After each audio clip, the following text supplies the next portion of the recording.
to the Curious Kid podcast. Every week, we get curious about a new topic, and all of the topics we get curious about are suggested by our listeners, the best podcast listeners in the world.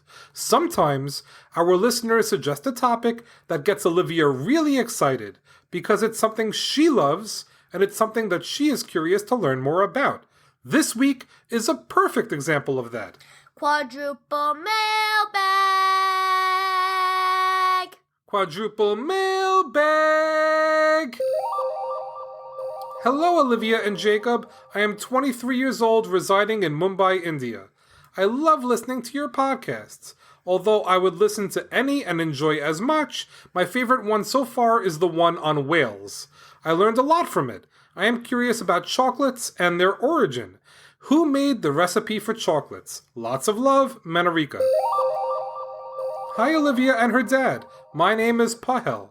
I'm 10 and 2/5 years old, and I'm from Andover, Massachusetts. I recently discovered your podcast, and I love it. I'm still catching up on all the episodes, but I just decided to reach out to say hi.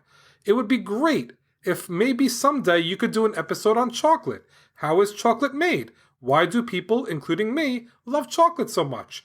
Thank you for your podcast.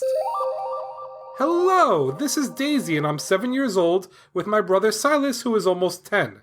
We are from Lancaster, California, and we love to listen to your podcast when we go on long trips. We would like to hear a podcast about chocolate. It's one of our favorite treats. Thank you! Hi, my name is Zorro, and I am 7 years old and live in Singapore. Tomorrow is my 7th birthday. I am so happy because I get to celebrate it for the first time with my baby sister Zoya. I am curious about chocolates. I listen to your podcasts every day, and I really enjoy it. Wow, those were 4 sweet messages from amazing listeners that clearly love chocolate as much as I do. And Zorro, your timing couldn't be better. We got your message on Instagram right before we put together this episode.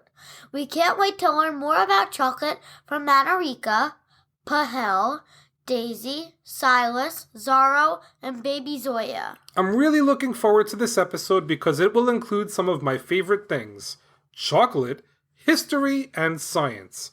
Chocolate has a very interesting history, and there is also a lot of science involved in making yummy chocolate. Before we start our tasty learning journey, why don't you tell us what the question of the week is? One of the most popular super yummy chocolate treats in the world is Hershey Kisses. How many Hershey Kisses does Hershey make every day? While you're thinking of the answer, let's learn all about chocolate. It might be hard to believe when you bite into a chocolate bar, but making chocolate starts with seeds from a tree.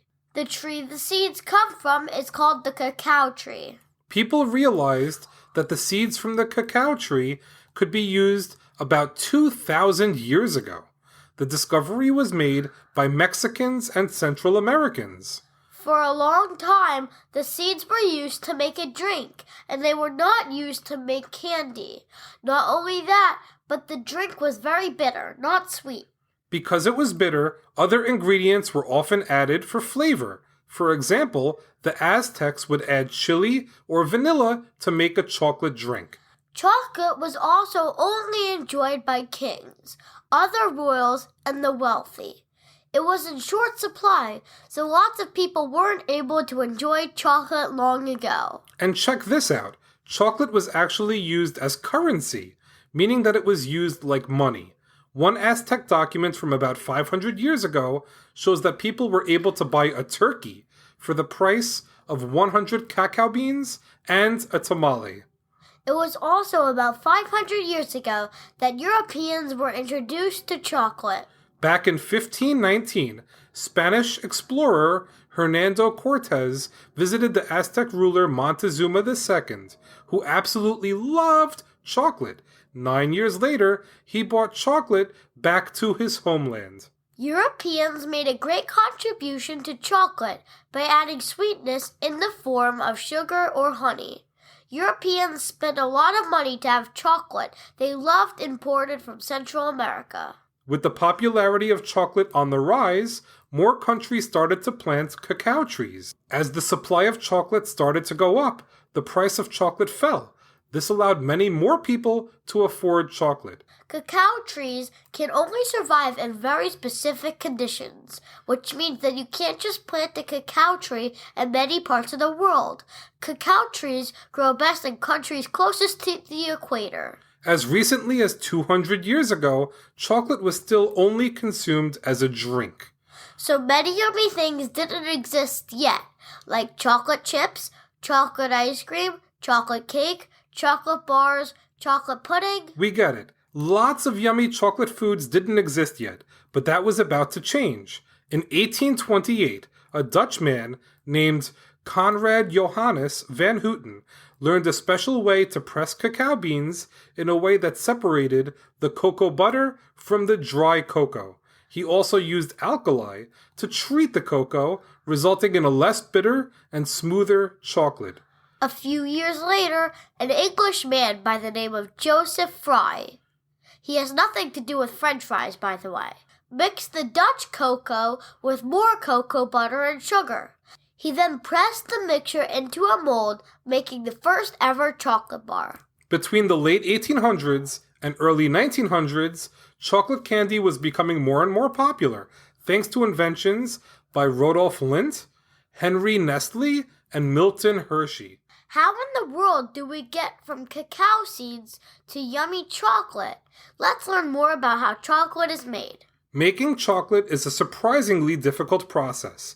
It starts when the cacao seeds, also called beans, are put into containers to ferment. Fermentation turns the sugar inside the beans into alcohol. After fermentation, the beans are dried and cleaned. Then, the beans must be cooked and then crushed. By doing that, you are able to get the cocoa butter and the chocolate liqueur to come out of the beans. At this point, different ingredients are added depending on what type of chocolate you are trying to make.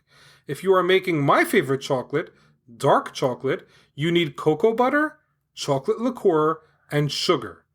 In order to make my favorite chocolate, milk chocolate, you need all of the same ingredients, plus milk and vanilla. Yummy in my tummy. To make white chocolate, you don't use chocolate liqueur, but instead you need cocoa butter, milk, sugar, and vanilla. Then comes a really important step called conking. This step was invented by Rudolf Lindt in the year 1879. Before conking was invented, chocolate was rough instead of smooth. It probably didn't taste as good when it was rough. You're probably right. During the conking process, the chocolate is crushed up repeatedly for hours, making it very fine. The chocolate is also kept warm so that it is liquid. The final step for making chocolate is called tempering.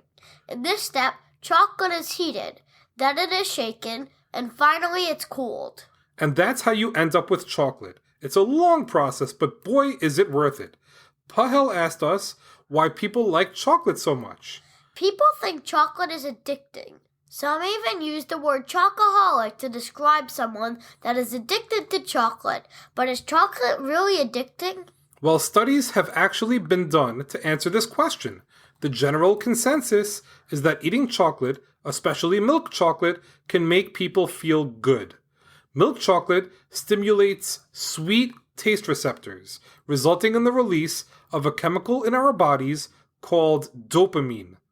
Dopamine is a chemical the body makes in response to feeling happy. When you do something that helps release dopamine in the body, your body wants to repeat whatever it is that made you feel happy in the first place. In that sense, eating chocolate can make you crave more and more chocolate. But here's the thing. Other foods can also lead to dopamine release, so chocolate is not unique in that way. Eating chocolate can make people happy, which makes them want to eat more chocolate, but other foods can also do the same. Before we answer the question of the week, take a bite of these tasty chocolate facts. In addition to milk chocolate, white chocolate, and dark chocolate, there is another, less common, but very yummy type of chocolate called blonde chocolate. Blonde chocolate is a caramelized version of white chocolate. You aren't going to believe this fact. There was a recent study on bookstore sales. The study showed that when a bookstore smelled like chocolate, customers were 22% more likely to buy books, and they were about 40% more likely to buy cookbooks. That's so random and amazing. The largest chocolate bar in the world was 12,770 pounds, which is close to 6,000 kilograms. And the most valuable chocolate bar was sold for $687. It was a 100-year-old Cadbury's bar. Chocolate chips were invented by Ruth Wakefield in 1930. She mixed Nestle chocolate pieces into her cookie dough when she ran out of baker's chocolate. Unfortunately, she made the poor decision to sell the idea for chocolate chips to the Nestle company for a lifetime supply of chocolate. Reese's peanut butter cups were invented by a dairy farmer by the name of Harry Burnett Reese. He worked for Milton S. Hershey, the man who created Hershey's chocolate. It takes about 400 cacao beans to make just 1 pound of chocolate. If you think that number is hard to believe, just wait until you hear the answer to our question of the week. How many Hershey Kisses are made every day? Every day, Hershey's makes 70 million Hershey's Kisses. In a single year, Hershey's makes enough kisses that if you lined them up side to side, they would stretch for 300,000 miles. That's a whole lot of kisses. By the way, are you wondering why they are called Hershey Kisses? Maybe it's because I want to kiss them. They're so delicious. Interesting thought, but they are actually called kisses because of the sound the machine makes when it drops the chocolate into its wrapper. Well, that's a wrap for this week's episode. Thanks so much for listening to this week's podcast, number 214, on chocolate. Great job, Olivia, and great job, Manorika, Pahel, Daisy, Silas, Zorro, and Zoya for this sweet podcast topic that gave us all a sugar rush of knowledge. Before we say goodbye, we have some incredible listeners to thank. Thank you to our newest Patreon supporters, Aiden L. and Lucy C. A big thanks to our sweet listeners, Aiden and Lucy, for the support. It means so much to us. Join us next week when we will get curious about Vikings for listeners in Ohio, New York, California, and Ontario.